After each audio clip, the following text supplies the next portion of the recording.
আসসালামু আলাইকুম। আমার নাম আশিয়া। আবৃত্তি করছি সুকুমার রায়ের বাবুরাম সাপুড়ের কবিতাটি।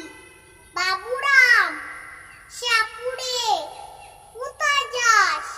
বাবুরে, আয় বাবা, দেখে যা, দুটো সাপ রেখে যা।